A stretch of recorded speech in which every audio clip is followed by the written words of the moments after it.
નમસ્કાર દોસ્તો, અમરેલીની જે પાયલબેન ગોટી અને કથિત લેટરકાંડના આજે 10 થી 12 દિવસ વહી ગયા હોવાની બાદમાં ઘણા બધા લોકોના એક વિચારિક મતભેદ ઊભો થયો છે. એની વચ્ચે મારે એક સામાન્ય માહિતી સભરનો એક વિડીયો કે જે વિડીયો આપણે આ સોશિયલ મીડિયાના પ્લેટફોર્મના સદન પોઝિટિવ ઉપયોગ કરીને તમારા સુધી પહોંચવું છે કે આ સમગ્ર વિવાદની અંદર 3 પક્ષે જે લોકોની વિચારિકતા છે, જે વિચારી શકે છે, 3 પક્ષમાં બટાયું છે. એક પક્ષ કે જ્યાં પોલીસ સત્તા પક્ષ અને એક એ લોકો કે જે પાયલબેન ગોટીને આરોપી માને છે, દોષિત માને છે. એક પક્ષ કે જ્યાં આમ આદમી પાર્ટી, કોંગ્રેસ અને એવા લોકો કે ખરેખર ગુજરાતની અંદર આ ભય પામેલી જનતાને એવા અન્યાયની વચ્ચે અવાજ ઉપાડનાર આ તમામ વિરોધ પક્ષના જે ભૂમિકા છે, અને એક એવો કે સામાન્ય માણસ જે સવારે ઉઠીને ફેસબુક અને યુટ્યુબ ખોલે છે એ શું વિચારે છે. એની વાત મારે કરવી છે કે જે લોકો એવું કહે છે કે આ મામલા ઉપર કોંગ્રેસે અને અન્ય પક્ષોએ જે વિરોધ પક્ષના સામાન્ય રીતે ગણાય છે એ લોકોએ સમાજવાદ અને પાટીદારવાદ કરીને આ દીકરીને કઈ રીતે પોતાનું રાજનીતિનો એક હિસ્સો બનાવ્યો, તેવા લોકો મારે જેટલું કહેવું છે, તમે એટલું વિચારજો કે તમારા ગળામાં જો કોઈ પણ પક્ષનો, એ ભાજપ, કોંગ્રેસ કે આમ આદમી પાર્ટીના કોઈ પણ પક્ષનો પટ્ટા વગર, એક ખેસ વગર તમે પોલીસ સ્ટેશન, તમે સરકારી કોઈ કચેરીમાં જશો, તમને શું જવાબ મળશે? નરી વાસ્તવિકતા છે, નરી વાસ્તવિકતા. તમે જશો એટલે તમને ધક્કો મારશે, તમારે યારે અભદ્ર વર્તન કરશે. આ તમામ વસ્તુ થાય જ છે. અને એક તમે સામાન્ય ખેસ ધારણ કરીને જશો એટલે તમને સન્માન મળશે, માન મળશે, તમને બે પ્રશ્નોના જવાબ પણ અપાશે. તો શા માટે? અને જે લોકો એવું કહે છે કે આ તમામ પક્ષોએ રાજકારણ કર્યું છે, તો હું એમ કહું છું, સત્તા પક્ષની સમક્ષ જ્યારે લડત કરવી હોય ને ત્યારે કોઈ એક માણસ જો સામે બોલે ને તો એક માણસને કૂચલવામાં આવશે.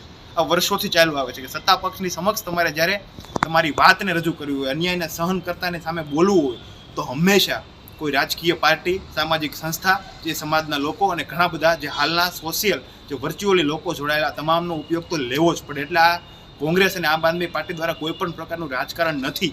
હું કોઈ પાર્ટીનો એજન્ટ બનીને નહીં, પણ જે લોકો એવું વિચારે છે કે આ મામલામાં ફક્ત ને ફક્ત બે પક્ષોના સામસામે રાજકારણ છે, તો એવું નથી. ખરેખર આ દીકરી ઉપર પરસિક્યુશન એક પ્રકારના થઈ છે, એ વાસ્તવિક વાત છે.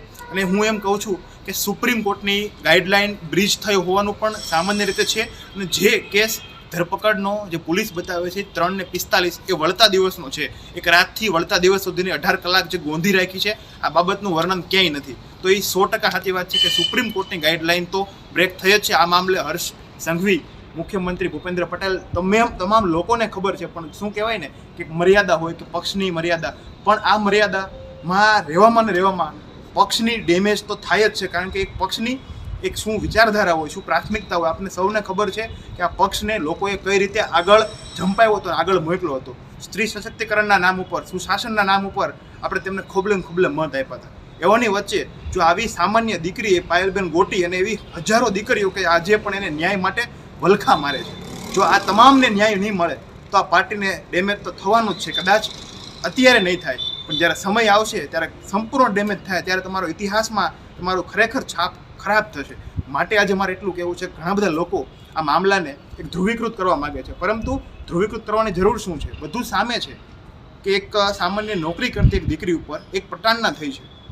તો એની સીધી વાસ્તવિકતા વાત છે કે જે લોકો રાજકીય રોટલા શીખે છે, આ છે તે છે, એ કરવા કરતાં તમે એ વિચારો ને કે પોલીસ દ્વારા આવું વર્તન થયું તો એમની સીધી અને સિમ્પલ એક SIT બનાવો, જે કેન્દ્રમાંથી DIG લેવલના અધિકારી હોય. તો મુદ્દો આ દીકરીની અન્યાય થયો છે, એ 100% વાત છે. અને આ પાર્ટીમાં કોંગ્રેસ અને આમ આદમી પાર્ટીની ભૂમિકા ખરેખર ખૂબ જ વખાણવા જેવી છે. ખૂબ જ આપણને આનંદ થાય જ્યારે આવા વિરોધ પક્ષના મજબૂત લોકો હશે. જો વિરોધ પક્ષના લોકો મજબૂત નહીં હોય તો આવનારા સમયની અંદર તમારા સાથે ન્યાયની તો શું, પણ તમારા અવાજને પણ દબાવવામાં આવશે. આ વાત 100% સાચી છે. માટે સૌ લોકોને સંબોધીને એક એવો વિડીયો કે ખરેખર જાણવા જેવો છે કે ઘટના શું છે અને ઘટના કઈ બાજુ લઈ જવામાં આવે છે. માટે આ કોઈ રાજકારણ નથી, કોઈ સમાજવાદ નથી, પરંતુ હાલ તો પાટીદાર સમાજની આ એક દીકરી હતી, તો સમસ્ત પાટીદાર સમાજ, પાટીદાર સંસ્થાની ઘણી બધી સંસ્થાઓ છે કે જે ખરેખર સમર્થ છે સરકાર ઉપર દબાણ બનાવે. પણ વિચારો, જો ગુજરાતની અંદર કોઈ એક એવો સમાજ કે ખરેખર જે સામાજિક અને આર્થિક ક્ષેત્રે પછાત વર્ગમાં આવે છે, જો આ સમાજની દીકરી હોત તો શું થાત? આ દીકરીનું કોણ સાંભળે? આવા ઘણા બધા પ્રશ્નો જે મને સતાવે છે, જે યુટ્યુબ મીડિયાના માધ્યમથી આજે મારે સૌને પૂછવા છે.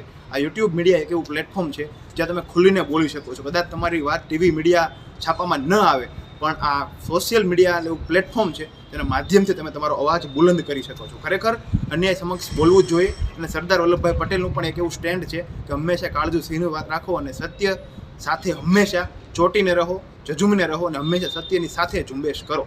આસ્તુ.